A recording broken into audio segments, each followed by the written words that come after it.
Hey guys, back again. Another phone review. This time we're doing the iPhone 16e. For my last video, I got some of the feedback was that everybody just didn't have $1,200 to spend on a new phone. And I understood that.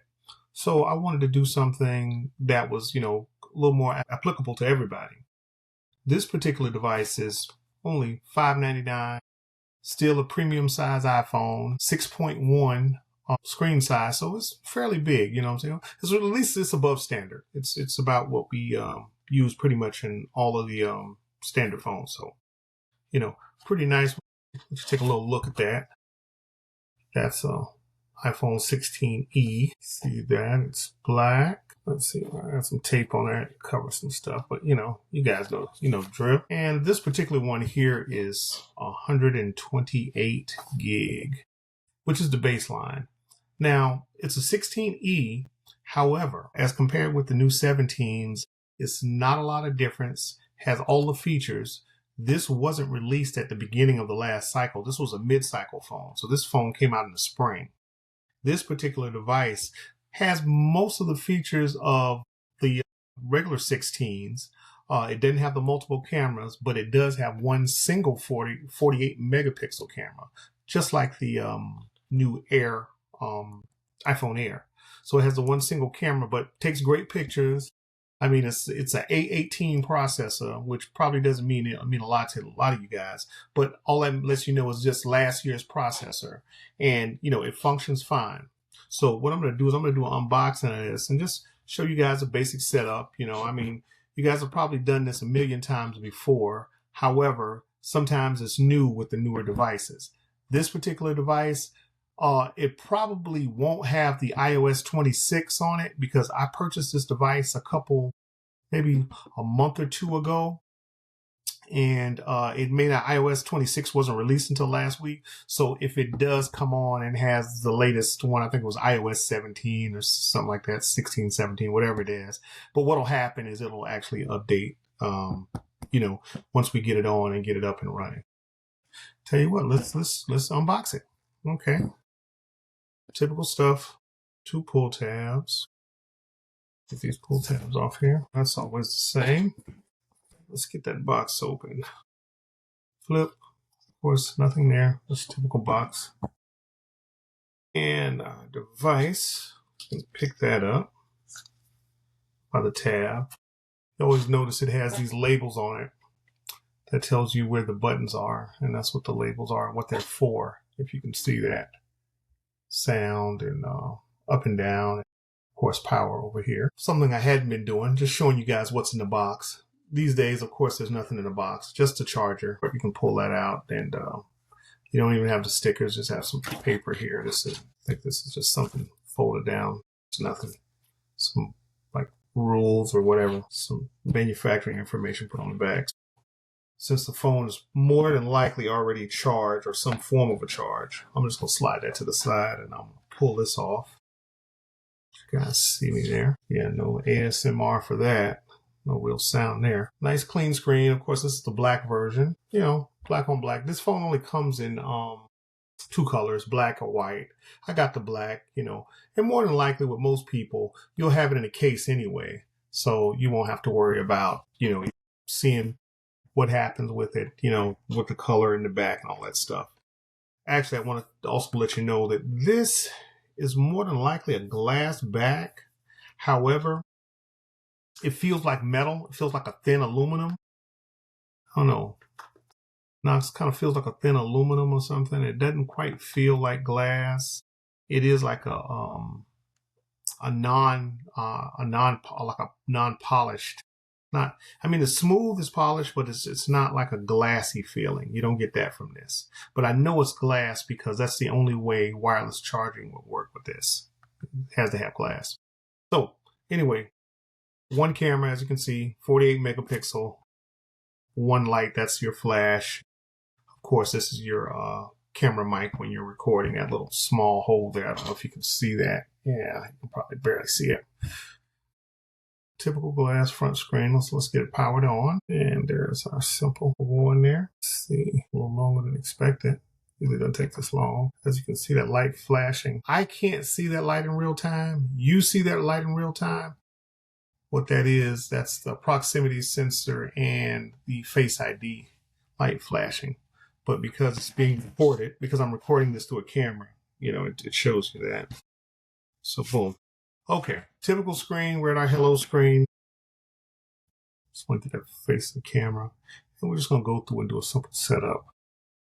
Of course, we're going to pick English on our first screen. And right here, select your country, United States. Appearance. This was a screen that, you know, some people just kind of zoom by. But I tell people, especially if, you know, if you wear glasses or you may be prompted to put on your glasses when the text is too small, sometimes I advise to slide that up in the middle. As you can see, it increases the text just a little bit. You know, as you can see, if you go all the way up to the edge, the large, middle, and smallest. So I don't wear glasses constantly, but I do like my font a little bigger. So I always kind of go to the middle. Click continue. And it says quickly set up this phone. Usually if I can quickly set up this phone, if I have another phone, if I place it next to it, it'll ask me to jump on there. Let's open my phone. It'll give that prompt there, as you can see. Set up new phone, you know, because it sees the phone. But I don't want to do that today. That's not what I'm doing. I'm going to set this up for one of my different lines. So I'm going to click here at the bottom. It says set up without another device. Go ahead and click that. And then it picks out all your current Wi-Fi's. I'm going to go ahead and jump it on the guest here. Guest. Takes just a second to click on that. Then it automatically goes to the next page. This thing here, it's activating this phone.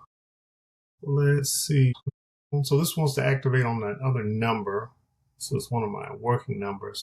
So I'm just going to click next because I'm not going to pass on the activation right now. I don't want to call and do all that kind of good stuff. And then let's see. Back to a familiar screen, data and privacy. We just click continue because there's no real thing you can do but continue. You know, they're just explaining the data and privacy rules. They're not asking for permission. Age range. Now, I don't know if any of your parents seen this. This is what happens when you have a phone that's in the parental thing. Age range. On this particular one, of course, we're going to click adult. But, you know, if you were setting this up for a child or, a teenager, you click the proper thing. So I'm going to click an adult. Get that 18 or older. And it's going to come up to Face ID. Face ID, I do use. I don't want to set it up right now. So what I'm going to do is I'm going to go ahead and pass on that. I'll click set up later. Create an iPhone passcode. I create an iPhone passcode. When I usually do, by default, it wants you to click six digits, 6 numbers or whatever. However, I like 4. 4 is more comfortable for me. I mean, hey, I just like the original 4. But now I guess they made it 6 to make it more complicated. However, if you ever get to the screen and you want to use 4, you can click passcode options. And one of the options is to use a 4-digit numeric thing. Also, you can use a custom alphanumeric, which means you can have numbers and letters as your thing. But I mean, that makes it too complicated. I mean, it's wow. If I got an iCloud on it, it ain't that serious. 4 digits, somebody hacks my 4 digits. Oh, well, they're just in the phone. However, this option here, just for display purposes, I'm going to go ahead and don't use passcode. And then I'm going to get you here, and it says using a passcode. They're just giving me a recommend. It's highly recommended.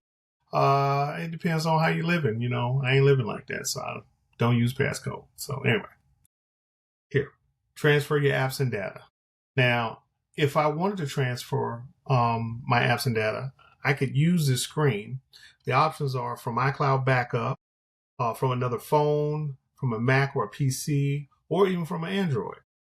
However, I don't want to use any of those options tonight because they do take way too much time and I don't want to stream this video out. So what I'm going to do is I'm just going to go right here at the bottom where it says, don't transfer anything. Don't want to transfer anything. Now, this screen right here, sometimes this one confuses people because when they see this screen, they automatically think to get past this screen, they have to enter something because this particular screen only gives you a back option. And, you know, you say, okay, back, or it says other sign-in options. That's what I kind of want to focus in, because they put it way at the bottom, because Apple wants you to create an Apple account, because of course that's how you get in their ecosystem. That's how they generate income with all the other different options and the other different things that Apple sells. However, at this time, I don't want to do any of that. So what I'm going to do is I'm going to go down here and click other sign-in options. And some of the other options, it says use another device to sign in, use multiple accounts. I actually, you know what? That's glad I clicked that. So they're still making me sign in. You know what I'm saying? They're still making me sign into an Apple iCloud account. And I'm telling you, you don't have to get past this screen. I'm going to go ahead and click cancel. And right here in the middle where it says forget password or don't have an account, which most people won't have an account, especially if this is your first time using an iPhone, but a lot of you will, and you'll transfer most likely from the phone or another device in one of the previous steps. However, I'm going to click this thing right now, and it comes to here. And these options are forget password, create a free Apple account, or set up later in settings, which is the option that we're going to use here. We can say set up later in settings because we don't need an Apple account just to get the phone on. You know what I'm saying? And it's not necessary to use the phone. So I'm going to go here. Boom. One of the options now is they still want me to sign into the Apple account. Like, are you sure you don't want to use an Apple account? Yes, I'm sure. So I'm going to say don't use, So now it gets me past. And as you can see, I'm past that portion of the setup without creating an Apple account. So I'm going to click agree, and then it takes a little thing, and then it says, hey, we want to update your phone automatically, which I think is a very good idea, because sometimes people miss out on updates. They think an update is a bad thing. Usually with Apple, I'm going to say predominantly with Apple, by the time you get an update has been beta tested and beta tested and beta tested over and over and over. And most of, if not all of the major bugs are gone. And so by the time you get ready to get to the update, becomes the public version of the update, it is safe, and usually it's probably almost mandatory on most Mac machines and Apples, because some of the apps don't work with the older versions of the OS. And then what happens is when new apps come out, they're designed to work with the newer versions. So sometimes there could be a compatibility issue. There could be all kinds of quirks or things that could happen to your phone. And one of the first things they tell you is to make sure that you're updated to the most recent version of iOS. So on this particular option, just because, that's just my particular philosophy, you don't have to do it. Don't let me make you think that. However, but it's just good practice. So what I'm going to do is I'm just going to continue, and we're going to skip past that. So iMessage and FaceTime. iMessage and FaceTime it is necessary for you to have an iCloud account to use this function. But what happens, like I said, I didn't sign an iCloud account.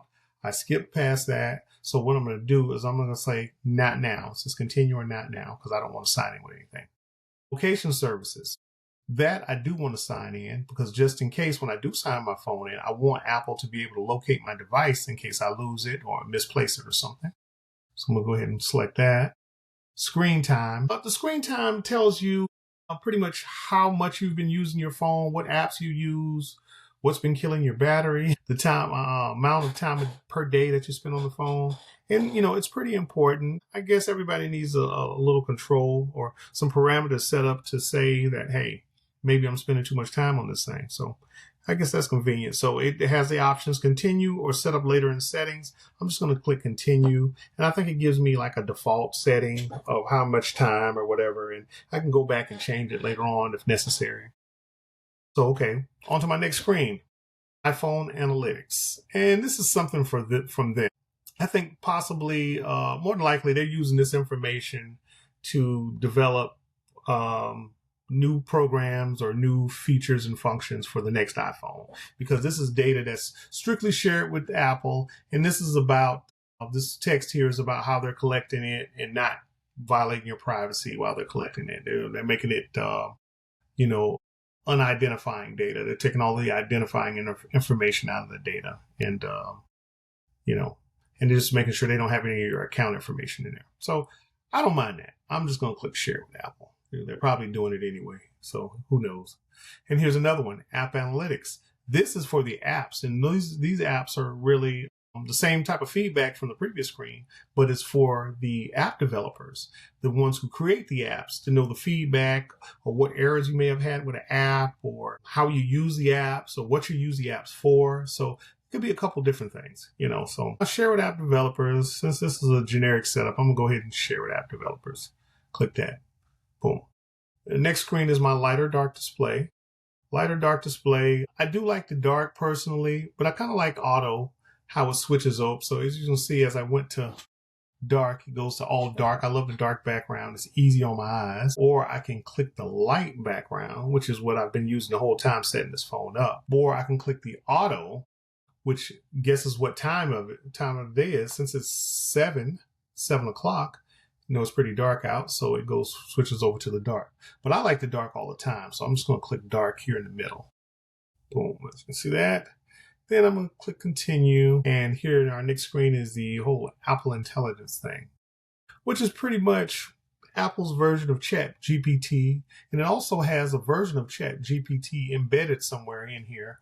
I've read this over a couple times on a few of my last few setups, but what happens is set it up. I think I need to go somewhere, go in the app and adjust some settings. And I guess right now I don't really want to do that. So I'm going to go ahead and select setup later instead of startup. It says setup at Apple Intelligence. I'm going to go ahead and select startup later at the bottom. You know what I'm saying? And boom. Now that new action button. As I showed this previously on the iPhone Air, of course, it was famous for the action button. This phone also has that action button, if you could see it right there. Paying attention to my nail there. But that action button right there does this thing here. You can set it and make it a couple different things. Let's see. This one here is silent. I think by default it works with silent mode, but you can customize this action button to do the camera. It can turn on the flashlight. It can access a favorite, a couple different things. It's just all up to you. Now, if I click customize right now it's set to the sound. But if I click customize right now will change it to where I can change it to whatever I want to. But I'm just going to click not now, and we'll go past that. Siri, everybody knows about Siri.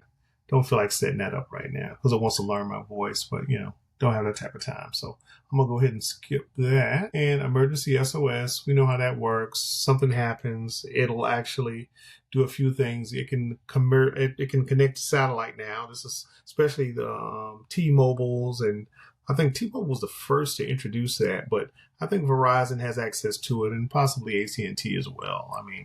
It's still an iPhone. Get the connectivity, and of course crash detection, that's always been in there.